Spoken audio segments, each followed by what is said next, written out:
భారత్ పాక్ సరిహద్దు ప్రాంతంలో యుద్ధ మేఘాలు కమ్ముకుంటున్నాయి. యుద్ధ సన్నాహాల్లో భాగంగా సియాచిన్ చేరుకున్న Pak air force chief Sohail Aman యుద్ధ విమానాన్ని నడిపి కవ్వింపు చర్యలకు పాల్పడ్డాడు. మిరాజ్ యుద్ధ విమానాన్ని సోహెల్ అమాన్ స్వయంగా నడిపినట్టు పాక్ మీడియా చెబుతోంది. తమ భూభాగంలోకి భారత్ బలగాలు ప్రవేశిస్తే కనీ విని ఎరుగని రీతిలో గుణపాఠం చెబుతామని అంటున్నారు సోహెల్. ఎల్ఓసీ దగ్గర ఉన్న అన్ని ఎయిర్ బేస్లను పాకిస్తాన్ యాక్టివేట్ చేసింది. మరోవైపు దొంగ దాడులకు పాల్పడుతూ కాల్పుల విరమణ ఒప్పందానికి తూట్లు పొడుస్తోంది. పాక్ చర్యలతో సరిహద్దుల్లో తీవ్ర భయానక పరిస్థితులు ఏర్పడ్డాయి.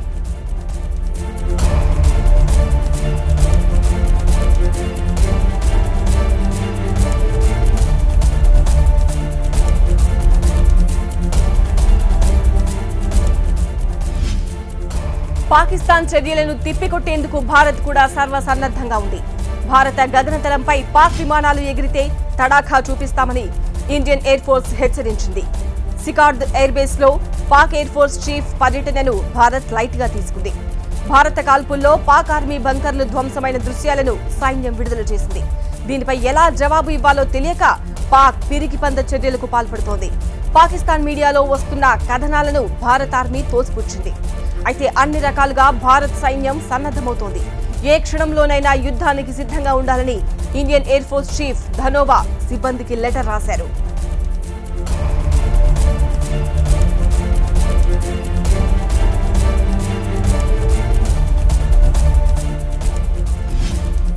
భారత్ చైనా సరిహద్దులోని దౌలాసాంగ్ సమీపంలో నిన్న కనిపించకుండా పోయిన భారత వైమానిక యుద్ధ విమానం జాడ తమకు తెలియదని చైనా స్పష్టం చేసింది. ఆ విమానానికి సంబంధించిన సమాచారం తమకు తెలియదని చెప్పింది. అసోంలోని తేజ్పూర్ సమీపంలో గస్తీ నిర్వహిస్తున్న ఆ విమానం అదృశ్యం కావడం మిస్టరీగా మారింది. మిస్ అయిన విమానంలో 2 సుశిక్షితులైన పైలట్లు కూడా ఉన్నారు. 2 రోజులు గడుస్తున్న ఐఏఎఫ్ సుఖోయ్ 30 యుద్ధ విమానం జాడ తెలియకపోవడంపై అనేక అనుమానాలు వ్యక్తమవుతున్నాయి.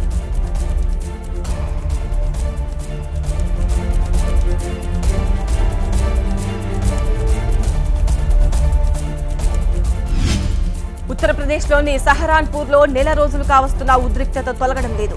2 వర్గాల మధ్య ఘర్షణలు ఇంకా కొనసాగుతూనే ఉన్నాయి. తాజాగా జరిగిన గొడవల్లో 2 మృతి చెందగా 13 మంది తీవ్రంగా గాయపడ్డారు. రోజు రోజుకు ఘర్షణలు కొత్త ప్రాంతాలకు వ్యాపిస్తున్నాయి. షబ్బీర్పూర్ లో మాయావతి హాజరైన బీఎస్పీ బహిరంగ సభలో పాల్గొని తిరిగి వస్తుండగా మరో వర్గం వారు ఒక్కసారిగా దాడికి దిగడంతో ఘర్షణలు మళ్లీ చెలరేగాయి. ఇనుప రాడ్లు కర్రలతో దాడి చేశారని బాధితులు చెబుతున్నారు. ఈ ఘటనకు సంబంధించి ఇప్పటివరకు 30 మందిని అరెస్ట్ చేశారు. ప్రస్తుతం సహరాన్పూర్ లో 5 కంపెనీల భద్రతా బలగాలను మోహరించారు. ఈ ప్రాంతంలో రాజకీయ నాయకులు పర్యటించేందుకు పోలీసులు అనుమతించడం లేదు. ఈ కేసులో ఇప్పటివరకు 2 పోలీసు అధికారులను సస్పెండ్ చేశారు.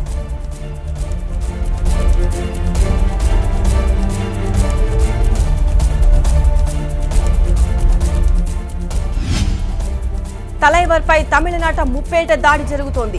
యుద్ధానికి సిద్ధంగా ఉండాలని తన అభిమానులకు రజనీ పిలుపునివ్వడాన్ని తప్పుపట్టారు నామ్ తమిళర్ కచ్చి నేత సీమాన్. కావేరీ జలాల కోసం తాము ఏళ్ల నుంచి పోరాటం చేస్తుంటే చుక్క నీళ్లు రాలేదన్నారు సీమాన్. కర్ణాటక నుంచి వచ్చిన రజనీకాంత్ తమకు అవసరం లేదన్నారు. రజనీకాంత్ను తమిళనాడు ముఖ్యమంత్రిగా ఒప్పుకునే ప్రసక్తే లేదన్నారు సీమాన్. తమిళనాడుకు చెందిన వ్యక్తే తమకు సీఎంగా ఉండాలని అన్నారు. ఈ విషయంలో శరత్ కుమార్, కార్తీలకు తమ మద్దతు ఉంటుందన్నారు.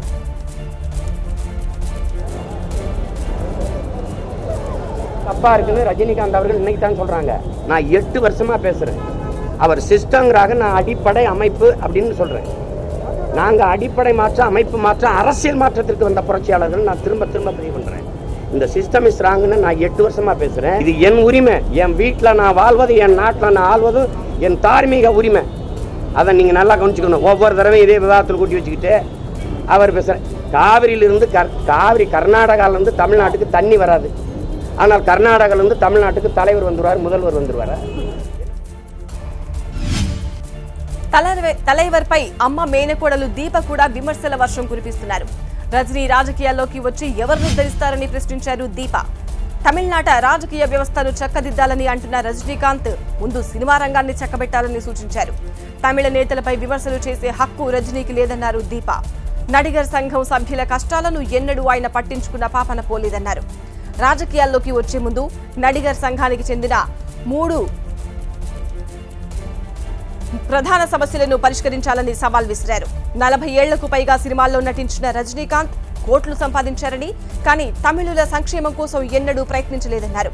కావేరీ జలాల వివాదంపై కర్ణాటకను ప్రశ్నించడానికి కబాలి జంకుతున్నారన్నారు.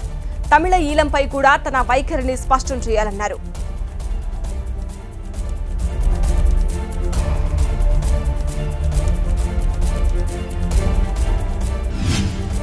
కావేరీ నదీ జలాల అంశాన్ని త్వరగా పరిష్కరించాలని కోరుతూ తమిళనాడు ముఖ్యమంత్రి పళనిస్వామి ఇవాళ ఢిల్లీలోని ప్రధాని నివాసంలో మోదీని కలిసి విన్నవించారు. కావేరీ రివర్ మేనేజ్మెంట్ అథారిటీని ఏర్పాటుకు చొరవ తీసుకోవాలన్నారు. అలాగే భవానీ నదిపై కేరళ నిర్మిస్తున్న చెక్ డ్యాంలను అడ్డుకోవాలని పళనిస్వామి కోరారు. తమిళనాడు అసెంబ్లీలో ఏర్పాటు చేస్తున్న జయలలిత విగ్రహావిష్కరణ కార్యక్రమానికి ప్రధానిని ఆవిష్కరించారు. అలాగే డిసెంబర్లో నిర్వహించనున్న ఎంజీఆర్ శత జయంతి ఉత్సవాలకు ముఖ్య అతిథిగా హాజరు కావాలని ప్రధానిని కోరారు పళనిస్వామి. రాష్ట్రపతి ఎన్నికల్లో ఎవరికి మద్దతిచ్చేది త్వరలో ప్రకటిస్తామన్నారు పళనిస్వామి. மாண்புமிகு இதய தெய்வம் புரட்சி தலைவி அம்மா அவர்களின் திருவுருவப் படத்தை சட்டமன்றத்திற்குள் வைக்கப்பட உள்ளது. அதை மாண்புமிகு பாரத பிரதமர் திறந்து வைப்பதற்கு அழைப்பு விடுத்துள்ளேன். அதேபோல பொன்மனச்செம்மல் புரட்சி தலைவர் எம்ஜிஆருடைய நூற்றாண்டு விழா மாண்புமிகு இதய தெய்வம் புரட்சி தலைவி அம்மாவில் இருக்கின்ற பொழுது தமிழகத்தில் உள்ள அனைத்து மாவட்ட தலைநகரங்களிலும் కర్ణాటక మాజీ ముఖ్యమంత్రి హెచ్డి కుమారస్వామిపై మనీ లాండరింగ్ కేసు నమోదైంది. కుమారస్వామితో పాటు ఆయన తండ్రి, మాజీ ప్రధాని దేవేగౌడ, ఇతర కుటుంబ సభ్యులపై కూడా అనేక ఆరోపణలు వచ్చాయి.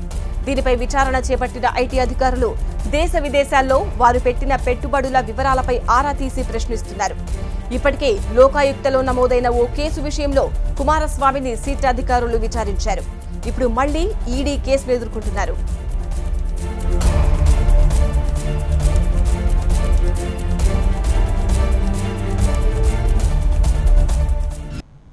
బ్రిటన్లోని మాంచెస్టర్లో ఆత్మాహుతి దాడికి పాల్పడింది సల్మాన్ అబేదీగా గుర్తించారు.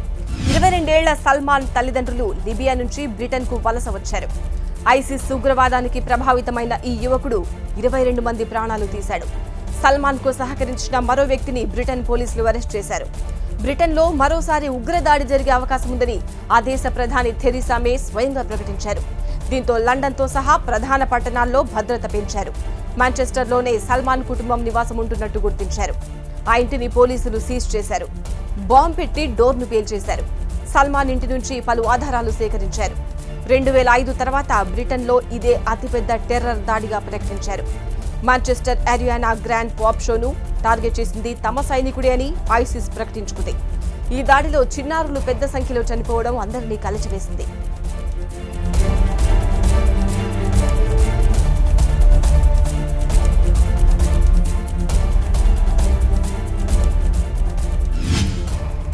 నేపాల్ ప్రధాని పదవికి ప్రచండ రాజీనామా చేశారు. రాజకీయ ఒప్పందంలో భాగంగా తన పదవికి రాజీనామా చేసినట్లు ఆయన తెలిపారు. ప్రచండ స్థానంలో నేపాల్ కొత్త ప్రధానిగా షేర్ బహదూర్ డ్యూబా నియమితులయ్యారు. ఇంకా సంవత్సరం కూడా పూర్తి కాకముందే ప్రచండ తన పదవికి రాజీనామా చేశారు. తన రాజీనామా విషయాన్ని ప్రకటించిన ప్రచండ జాతినుద్దేశించి ప్రసంగించారు.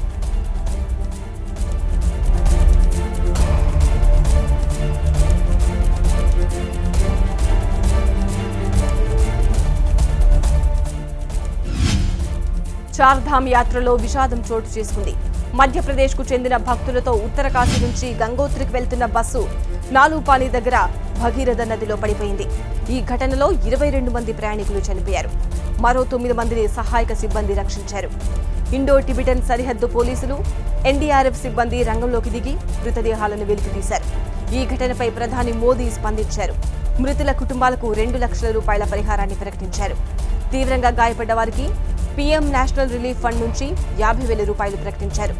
మధ్యప్రదేశ్ సర్కార్ కూడా మృతుల కుటుంబాలకు నష్టపరిహారం ప్రకటించింది.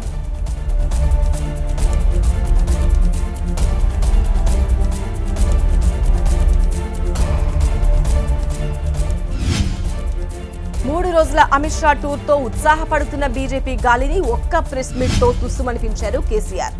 అమిత్ షా తన ప్రసంగాల్లో వినిపించిన మాటలను తిరిగి ప్రశ్నిస్తూ ఉతికారేశారు. బీజేపీ బలం నుంచి కేంద్రం ఇచ్చిన నిధుల దాకా వరుస ప్రశ్నలు వేశారు. అన్నింటికీ రాష్ట్రం విడిచిపెట్టే లోపు అమిత్ షా సమాధానం చెబుతారా లేదంటే క్షమాపణ కోరతారా అని సవాల్ విసిరారు. బీజేపీకి ప్రస్తుతం ఉన్న 5 అసెంబ్లీ స్థానాల్లో ఈసారి ఒక్కటి కూడా గెలిచే పరిస్థితి లేదన్నారు కేసీఆర్. రాష్ట్రంలో ఆ పార్టీ అధికారంలోకి రావడం, తాను ప్రధాని కావాలని కలగనడం ఒకటే అన్నట్లు వర్ణించారు. కేంద్ర ప్రభుత్వం యొక్క పార్టీ అధ్యక్షుడు కదా లాస్ట్ టైం మేము మౌనం పాటించినాం. మళ్ళా సంవత్సరం తర్వాత మళ్ళీ అదే దందా కడతా అంటే ఊరుకుంటామా? ఊరుకోవాలి. నా ప్లేసులు నువ్వు ఊరుకుంటావా? అమిత్ షా కాదు, ఏ షా కాదా బాబు, నాకు తెలంగాణ బాద్షా కదా. Whether it Amit Shah, any Shah, if Telangana progress is hampered with their comments, KCR will never keep shut. Amit Shah garu నువ్వు వచ్చిన 3 దళితవాడలలో తిన్నట్టు నటించు. నువ్వు తిన్న భోజనం దళితవాడలో వండనే లేదు అసలు. నేను చెప్పేది కనుక తప్పైతే, ఒకవేళ అమిత్ షా గారు రుజువు చేసే పరిస్థితి అయితే, దీనిలో ఒక్క ఫిగర్ కానీ ఒక్క రూపాయి కానీ తేడా ఉంటే, I'm ready to resign to my chief minister post. I'm challenging him. ఆయన వచ్చి చిలిపి పనులు చేస్తే నీ సొక్కా గుంస్తా, నీ లాగ్ గుంస్తా అంటే నీ కుత్క పట్టుకుంటా బిడ్డ అని అంటున్నా. కేసీఆర్ భయపడతాడా నాకు అర్థం కాదు. గమ్మతున్నాను. ఈ పవరు గవర్నమెంట్ నాకు లెక్కన. తెలంగాణలో బీజేపీ జాతీయ అధ్యక్షుడు అమిత్ షా 3 రోజుల పర్యటన ముగిసింది. చివరి రోజైన ఇవాళ నల్లగొండ, యాదాద్రి జిల్లాలో అమిత్ షా పర్యటించారు. చిట్యాల మండలం గుండ్రాంపల్లిలో రజాకార్ల చేతిలో అమరులైన వారికి నివాళులర్పించారు. బూత్ స్థాయి కార్యకర్తల సమావేశంలో పాల్గొన్నారు. 2019లో తెలంగాణలో బీజేపీ అధికారం సాధిస్తుందని అన్నారు.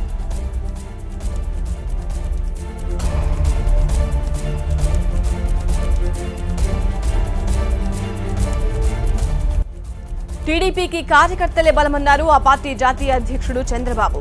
టీడీపీ హయాంలోనే తెలంగాణలో అనేక మార్పులు వచ్చాయన్నారు. పటేల్ పట్వారీ వ్యవస్థలను రద్దు చేసి ప్రజలకు స్వాతంత్ర్యం ఇచ్చిన నేత ఎన్టీఆర్ అని గుర్తు చేశారు.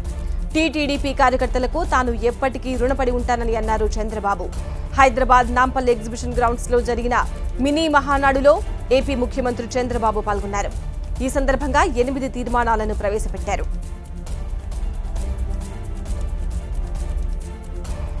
ప్రజలతో బాగుంటే, మనం కష్టపడి పనిచేస్తే, ఈ పెద్ద సైన్యం, ఈ సైన్యాన్ని చూస్తా ఉంటే నాకు ఏ మాత్రం మనం లేరు.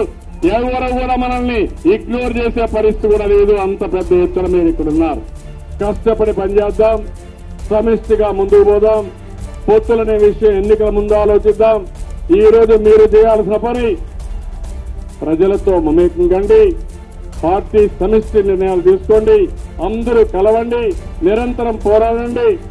పార్టీ పూర్తిగా అండగా ఉండి మిమ్మల్ని అన్ని విధాలు ఆదుకుంటామని మరొక్కసారి తెలియజేసుకుంటూ, ఈ రోజు మీరు చూపించిన చొరవ చూశాను. చాలా బాగా పోరాడుతున్నారు. దానికి మరొక్కసారి అందరికీ అభినందనలు. తాను పార్టీ మారిన తర్వాత ఆళ్లగడ్డలో 150 కోట్ల రూపాయల పనులు చేసినట్లు తెలిపారు ఏపీ మంత్రి అఖిలప్రియ. కర్నూలు జిల్లా టీడీపీ మినీ మహానాడులో ఆమె పాల్గొన్నారు. పార్టీ మారి ఏం సాధించావు అని అడిగే వారికి తాను చేసిన పనులే సమాధానమన్నారు అఖిలప్రియ.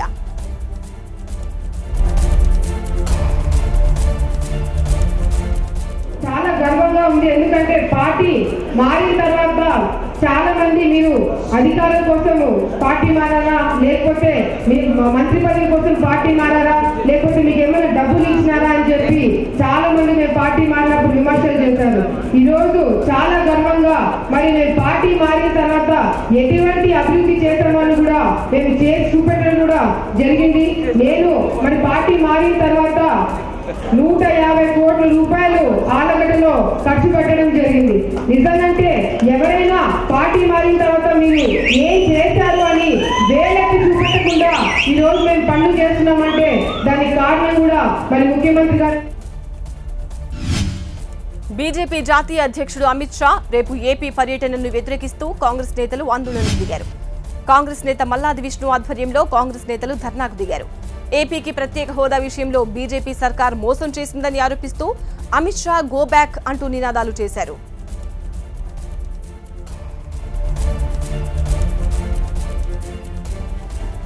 అమిత్ షా ఆంధ్ర రాష్ట్రంలో పర్యటన పెట్టుకోవడాన్ని కాంగ్రెస్ పార్టీ పూర్తిగా విమర్శిస్తూ ఉంది. విత్డ్రా చేసుకోమని కోరుతా ఉన్నాం. ఎందుకంటే చంద్రబాబు నాయుడు గారు చెప్తున్నారు, భారతీయ జనతా పార్టీ, తెలుగుదేశం ఎంపీలు చెప్తా ఉన్నారు, భారతీయ జనతా పార్టీ మూలంగా మేము ఈ రాష్ట్రం అభివృద్ధి చెందలేదు, వెనకబడిపోయిందని చెప్పని. అందుకనే మేము చెప్తా ఉన్నాం, మీరు ఇచ్చినటువంటి ఏ ఒక్క హామీ కూడా అమలు జరగలేదు. రైల్వే జోన్ రాలేదు, విభజన చట్టంలో అంశాలను పొందుపరచలేదు, మొదటి సంవత్సరం రోడ్డు బడ్జెట్ ఇవ్వలేదు, పోలవరానికి నిధులు లేదు. ఇలాంటి పరిస్థితుల్లో ఆంధ్ర రాష్ట్ర ప్రజల్ని ఎన్నికల ముందు ఒక మాట, ఎన్నికల తర్వాత ఒక మాట, మీరు పూర్తిగా ఆంధ్ర రాష్ట్ర ప్రజల్ని మోసం చేశారు, వంచారు. ఎన్నికల్లో మీరు గెలవడం కోసం అనేక రకాలైనటువంటి మాటలు చెప్పారని చెప్పి కాంగ్రెస్ పార్టీ చెప్తా ఉంది. అందుకనే అమిత్ షాకు సంబంధించినటువంటి పర్యటన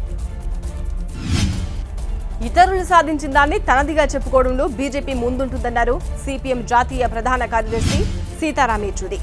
జూన్లో ఏపీలో నిర్వహించే బహిరంగ సభకు రావాలంటూ ఏపీ కాంగ్రెస్ నేతలు యేచూరిని ఆహ్వానించారు. ప్రత్యేక హోదాకు మద్దతుగా నిర్వహించే ఈ సభలో రాహుల్ గాంధీ పాల్గొంటారు. వివిధ జాతీయ పార్టీల నేతలను కూడా ఏపీసీసీ ఆహ్వానిస్తోంది. ఏపీ పార్టీ నేతలతో మాట్లాడి చెబుతామని యేచూరి కాంగ్రెస్ నేతలకు బదులిచ్చారు. కాంగ్రెస్ పార్టీ నాయకత్వం ఇవాళ వచ్చి ఒక పబ్లిక్ మీటింగ్కి ఆహ్వానించారు, మమ్మల్ని కూడా రమ్మని. ఆ పబ్లిక్ మీటింగ్ వాళ్ళు ఆహ్వానించారు. నేను మా ఆంధ్ర పార్టీతో సంప్రదించి నేను తప్పకుండా జవాబు చెప్తానన్నాను. కానీ ప్రత్యేక హోదా డిమాండ్ మీద మా పార్టీ వైఖరి చాలా స్పష్టంగా గతంలోనే చెప్పాం. దానికి ఆధారంగానే ఇప్పుడు మళ్ళీ దాన్ని రిపీట్ చేస్తున్నాం. వాళ్ళు చేసిన వాగ్దానాన్ని ఇంప్లిమెంట్ చేయాలి. మోదీ ప్రభుత్వం చేయట్లేదు. ఇవాళ ఆంధ్రప్రదేశ్ ప్రజలకి ద్రోహం చేస్తుంది ఇది చేయకుండా. 3 ఏళ్ల క్రితం చంద్రబాబు నాయుడు గారు ఆ రోజు చెప్పింది ఏంటి? 10 ఏళ్ళు బీజేపీతో పాటు కలిసి పాలన చేయడం వల్ల 10 ఏళ్ళు ఆయన అధికారం నుంచి దూరంగా ఉన్నాడు. మళ్ళీ ఎందుకు వాళ్ళతో కలుస్తున్నామని అడిగితే వాళ్ళు అక్కడ కేంద్రంలో ప్రభుత్వం వాళ్ళది ఉంటుంది, రాష్ట్రంలో ప్రభుత్వం నాది ఉంటుంది, మేము ఘనకార్యం సాధిస్తాం, ఆంధ్రాకి ప్రత్యేక హోదా తీసుకొస్తామని ఆయన చెప్పారు 3 ఏళ్ల క్రితం. ఇప్పుడు 3 ఏళ్ళు దాటిపోయాయి. ఏంటి ఏ బెనిఫిట్ వచ్చింది ఆంధ్రాకి ఈ ప్రభుత్వం వల్ల? అందుకోసం దీనికి సమాధానం ఆయన ఇవ్వాలి, సర్దుకోవడం కాదు. దీనికి సమాధానం చేసిన ప్రామిస్. 2013 భూసేకరణ చట్టానికి తూట్లు పొడిచే విధంగా ఏపీ తెచ్చిన కొత్త చట్టాన్ని ఆమోదించవద్దని కాంగ్రెస్ నేతలు రాష్ట్రపతి ప్రణబ్ ముఖర్జీకి విజ్ఞప్తి చేశారు. కేంద్ర చట్టాన్ని రాష్ట్రాలు సవరించాలంటే అంతకంటే మెరుగ్గా ఉండాలన్నారు. కానీ రైతులు, కూలీలు, వృత్తిదారులకు నష్టం కలిగించే విధంగా కేంద్ర చట్టానికి ఏపీ సవరణలు తెచ్చిందన్నారు. తాము చేసిన విజ్ఞాపనలకు రాష్ట్రపతి సానుకూలంగా స్పందించారని చెప్పారు మాజీ కేంద్ర మంత్రి జేడీ శీలం. ఒరిజినల్ యాక్ట్లో ఉన్నటువంటి బెనిఫిట్స్ని తీసివేసేటువంటి ప్రయత్నమే చేశారు, కానీ ఎక్కువ బెనిఫిట్ ఇచ్చినటువంటి ప్రయత్నం కాదు. అందుకనే ఉదాహరణకి వాళ్ళు ఒక షెల్ఫ్ ఆఫ్ ప్రాజెక్ట్స్ అంటే లిస్ట్ ఆఫ్ ప్రాజెక్ట్స్ పెట్టారు, పబ్లిక్ పర్పస్ అని ఘోషించారు. అది పబ్లిక్ పర్పస్ కాదు, అది ఒకటి. రెండోది ఏమిటంటే సోషల్ ఇంపాక్ట్ అసెస్మెంట్ చేయాలి తప్పనిసరిగా. అంటే దానివల్ల సామాజిక ఆర్థిక పరిస్థితుల్లో ఏ రకమైన మార్పులు వస్తాయనేటువంటి దీర్ఘమైనటువంటి స్టడీ చేయాలి. అది కూడా ఆ ప్రొవిజన్ కూడా తీసివేశారు. తర్వాత ప్రతి ల్యాండ్ ఎక్విజిషన్లో 70% రైతుల ఆమోదం తీసుకోవాలని ఉంది. ఆ రైతుల ఆమోదం కన్సెంట్ అనేటువంటి తప్పనిసరి అయింది ఒరిజినల్ యాక్ట్లో. వీళ్ళు చేసినటువంటి అమెండ్మెంట్లో ఆ కన్సెంట్ క్లాజ్ తీసివేశారు. ప్రధాని నరేంద్ర మోదీకి కాపు ఉద్యమ నేత ముద్రగడ పద్మనాభం లేఖ రాశారు. దేశవ్యాప్తంగా వీఐపీలకు ఎర్ర బుగ్గలను తొలగించే నిర్ణయం తీసుకోవడం అభినందనీయమని ప్రధానిని ప్రశ్నించారు. అలాగే ఎర్ర బుగ్గలను తొలగించిన వారికి పైలట్, ఎస్కాట్ వాహనాలను కూడా తొలగించే ఆలోచన చేయాలని ముద్రగడ ప్రధానిని కోరారు. గన్మెన్లు, పోలీసులు, బ్లాక్ కమాండోస్ వలయంలో పాలన చేయడం తనకు సమంజసంగా అనిపించడం లేదని ముద్రగడ పేర్కొన్నారు. పైలట్, ఎస్కాట్ వాహనాలలోని పోలీసులు సైరన్లతో అలజడి చేస్తూ ప్రజానీకాన్ని భయభ్రాంతులకు గురి చేసే సంఘటనలు జరుగుతున్నాయని అన్నారు ముద్రగడ.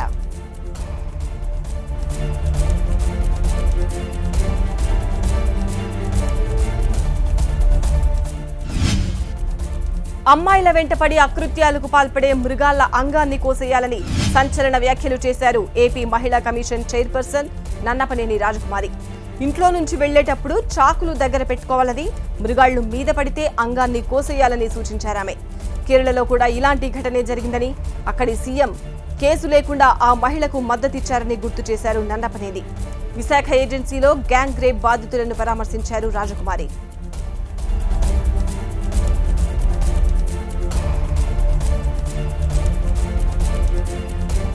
ఇద్దరు అమ్మాయిల్ని వేరువేరుగా తీసుకెళ్ళి వాళ్ళ బంధువుల్ని కట్టిపడేసి తిరణాలకు వెళ్ళిన పిల్లల మీద ఇట్లా చేయటం అనేది చాలా దారుణం. మృగాల్లాగా వ్యవహరిస్తున్నారు వీళ్ళంతా కూడాను. ఇటువంటి వాళ్లకు మన కేరళలో జరిగినటువంటి శాస్తి జరగాలని కోరుకుంటున్నానండి. ఒక మహిళా కమిషన్ చైర్పర్సన్గానే చెప్తున్నాను, ప్రతి యువతికి కూడా ఏదైనా ఇట్లాంటి బయటకు వెళ్ళేటప్పుడు చాకులు తీసుకుని వెళ్ళాలి. ఏదైనా ఇట్లాగే మగాడు గనక ఒక పశువులాగా మీదకు వచ్చినప్పుడు వెంటనే అంగాన్ని కోసేయాలని కూడా నేను చెప్తున్నానండి. మగాడు గనక ఒక పశువులాగా మీదకు వచ్చినప్పుడు వెంటనే అంగాన్ని కోసేయాలని కూడా నేను చెప్తున్నానండి. మనం జరిగింది అక్కడ ఆ రాష్ట్ర ముఖ్యమంత్రి కూడా మెచ్చుకున్నాడు ఆ అమ్మాయిని. అతని మీద కేసు లేకుండా అతనే నేనే కోసుకున్నానని చెప్పే స్థితికి వచ్చిందనమాట అక్కడ కేసు. ఎందుకు చెప్తున్నానంటే ఈ విషయాలన్నీ కూడా ఇవాళ ఆడపిల్లలు ఎంత అల్లాడుతున్నారో ఒకసారి ఆలోచించండి. నిజాలు చెబితే ఉద్యోగాలు రావా, అబద్ధాలు చెబితేనే ఉద్యోగాలు వస్తాయా? అవునని అంటున్నారు వరంగల్ అర్బన్ కలెక్టర్ ఆమ్రపాలి. వరంగల్లో జరిగిన జాబ్ మేళాలో ఆమె ఈ కాంట్రవర్సీ కామెంట్లు చేశారు. ఆ సమయంలో సభా వేదికపై డిప్యూటీ సీఎం, విద్యాశాఖ మంత్రి కడియం శ్రీహరి కూడా ఉన్నారు. మార్కులు, చదువు విషయంలో కాకుండా మిగిలిన కొన్ని అంశాల్లో అబద్ధాలు చెబితేనే ఉద్యోగం వస్తుందన్నారు కలెక్టర్ ఆమ్రపాలి. ముందు అబద్ధాలు చెప్పండి, ఉద్యోగం సంపాదించండి, ఆ తర్వాత నేర్చుకోండి అంటూ సలహా కూడా ఇచ్చారు కలెక్టర్ ఆమ్రపాలి.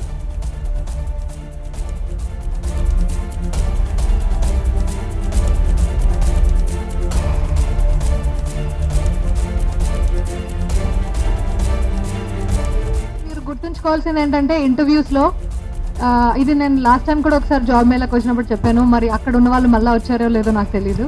బట్ ఇంటర్వ్యూస్లో ప్రతి మనిషి అబద్ధాలు చెప్తారు, చెప్పాలి. అన్నీ నిజమే చెప్తాను అనుకుంటే మీకు ఉద్యోగాలు రావు. సో మీకు రోజు నేను 5 నిమిషాలు నడుస్తానంటే నేను రోజు 2 గంటలు పరిగెడతాను అని చెప్పాలి. లేకపోతే నాకు మార్కుల దగ్గర అబద్ధాలు చెప్పలేము, బట్ మిగతా అన్నీ ఎగ్జాజరేట్ చేయాలి, ఇన్ఫ్లేట్ చేయాలి. ఓకే, సో కరెక్ట్గా చెప్పుకుంటూ వెళ్తే ఉద్యోగం రాదు, ఆ తర్వాత నేర్చుకుందాం. బట్ చెప్పేదైతే చెప్పాల్సిందంతా చెప్పేసేయండి. రెండో పాయింట్ ఏంటంటే భయపడకూడదు. ఓకే, కొంచెం భయం ఉంటుంది, బట్ అందుకనే చాలా స్టాల్స్ ఉన్నాయి. ఫస్ట్ స్టాల్ మీరు వెళ్ళే స్టాల్ మీకు అస్సలు ఇంట్రెస్ట్ లేని ఉద్యోగం, దాన్ని స్టాల్కి. పాయకరావుపేట మాజీ ఎమ్మెల్యే చెంగల వెంకట్రావుకు విశాఖలోని అనకాపల్లి కోర్టు జీవిత ఖైదు విధించింది. మత్స్యకారుడు గోవింద్ హత్య కేసులో ఇవాళ కోర్టు సంచలన తీర్పు వెలువరించింది. 2007లో నక్కపల్లి మండలం బంగారమ్మపాలెంలో గోవింద్ హత్య జరిగింది. ఈ కేసులో మాజీ ఎమ్మెల్యేను దోషిగా తేల్చింది కోర్టు. చెంగల వెంకట్రావుతో పాటు 16 మందికి జీవిత ఖైదు విధించింది న్యాయస్థానం. నక్కపల్లి మండలం బంగారమ్మపేటలో బీఎంసీ కంపెనీ ఏర్పాటును వ్యతిరేకిస్తూ జరిగిన ఆందోళనలో అప్పట్లో గోవింద్ చనిపోయాడు. గోవింద్ మృతికి చెంగల వెంకట్రావే కారణమంటూ కేసు నమోదైంది.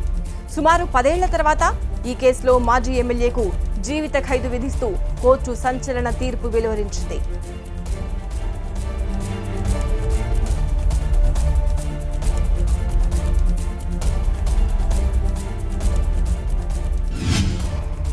రాయలసీమ బంద్ విధ్వంసానికి దారితీసింది. సీమ కరువుపై వామపక్షాలు ఇవాళ బంద్కు పిలుపునిచ్చాయి. ఈ నేపథ్యంలో ఆర్టీసీ డిపోల నుంచి బస్సులు బయటకు రాకుండా అడ్డుకున్నారు ఆందోళనకారులు. బయట తిరుగుతున్న బస్సుల అద్దాలు పగలగొట్టి ధ్వంసం చేశారు. బంద్ పాటించని దుకాణాలపై దాడులకు తెగబడ్డారు ఆందోళనకారులు. బస్సులకు గాలి తీసేసి అద్దాలు పగలగొట్టారు. రాయలసీమకు ప్రత్యేక ప్యాకేజ్ డిమాండ్తో పాటు పలు డిమాండ్లపై సిపిఐ, సిపిఎంలు బంద్ చేపట్టాయి. భారీగా మోహరించిన పోలీసులు ముందు జాగ్రత్తగా వామపక్ష నేతలు, కార్యకర్తలను అదుపులోకి తీసుకున్నారు. దీంతో పరిస్థితి ఉద్రిక్తంగా మారింది.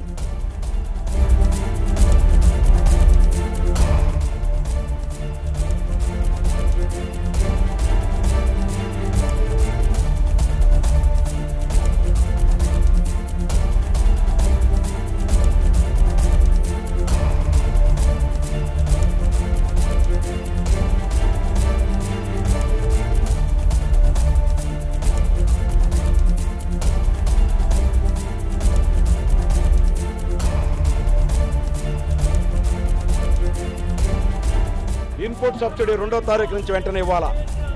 రాయలసీమకే ప్రత్యేక ప్యాకేజీ వెంటనే ప్రకటించాలా. అలా రాయలసీమకి, ఉత్తరాంధ్రకి ప్రత్యేక ప్యాకేజీ ప్రకటించకపోతే మరొక గర్జన ఉంటుంది.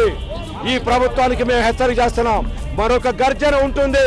2వ తారీఖు నుంచి గన ఇన్పుట్ సబ్సిడీలు ఈ ప్రభుత్వం గన రైతాంగానికి వెంటనే విడుదల చేయకపోతే ఈ ప్రభుత్వానికి ఇదే ఆఖరి హెచ్చరిక అని చెప్పి ప్రభుత్వానికి హెచ్చరిక చేస్తున్నాం. రాయలసీమ ముద్దుబిడ్డ అని చెప్పుకుంటూ రాయలసీమ ద్రోహిగా వివరిస్తున్నాడు చంద్రబాబు నాయుడు. రాయలసీమలో 420 మంది రైతులు ఆత్మహత్య చేసుకుంటే కనీసం స్పందించినటువంటి చంద్రబాబు బీజేపీ ప్రభుత్వం ఇంత అన్యాయమైనటువంటి పద్ధతిలో. తెలుగు రాష్ట్రాల్లో హీట్ వేవ్ టెర్రర్ పుట్టిస్తోంది, అగ్నిగుండంగా మారుస్తోంది. తెలుగు రాష్ట్రాల్లో అనేక చోట్ల 45 డిగ్రీలకు పైబడి ఉష్ణోగ్రతలు ఏర్పడతాయని ఇప్పటికే Indian institute of tropical management తేల్చి చెప్పింది. జూన్ చివరి వరకు వడగాలులు ఉంటాయని స్పష్టం చేసింది. మరోవైపు లాంగ్ సమ్మర్ తప్పదని ఎల్నినో హెచ్చరిస్తోంది.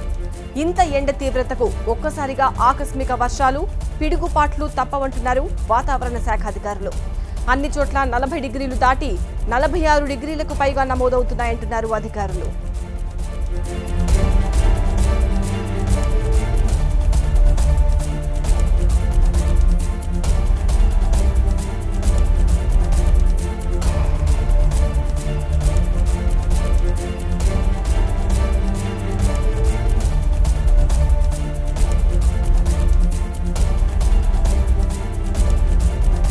వేడి కాలంలో మనకి ఉష్ణోగ్రతలు పగటి పూట అంటే మధ్యాహ్నం 11 గంటల తర్వాత నుండి మధ్యాహ్నం 5 గంటల లోపల ఎక్కువగా ఉండే అవకాశాలు ఉంటాయి. సో ఈ టైంలోని బయటికి అత్యవసర పరిస్థితుల్లోనే ఉంటే కనుకనే వెళ్ళే ఆలోచన చేయాలని. నెక్స్ట్ ఇళ్లల్లో మనకి చిన్న పిల్లలు ఉంటారు, అట్లాగే వృద్ధులు కూడా ఉంటారు, కొంతమంది అనారోగ్యంతో బాధపడే వాళ్ళు కూడా ఉంటారు. సో వాళ్ళకి తోడ్పడి వాళ్ళకి చల్లటి నీళ్ళు కానీ అట్లాంటి పానీయాలు కానీ వాళ్ళకి ఇచ్చి వాళ్ళని కొంచెం హెల్ప్ఫుల్గా ఉండటం. నెక్స్ట్ కామన్ పర్సన్ కూడా కొంచెం వాటర్ ఇంటేక్ అది ఎక్కువ తీసుకోవడం, లిక్విడ్ కంటెంట్ ఎక్కువ తీసుకోవడం, అట్లాగే బయటకు వెళ్ళినప్పుడు ఒక వాటర్ బాటిల్ కూడా తీసుకోవడం.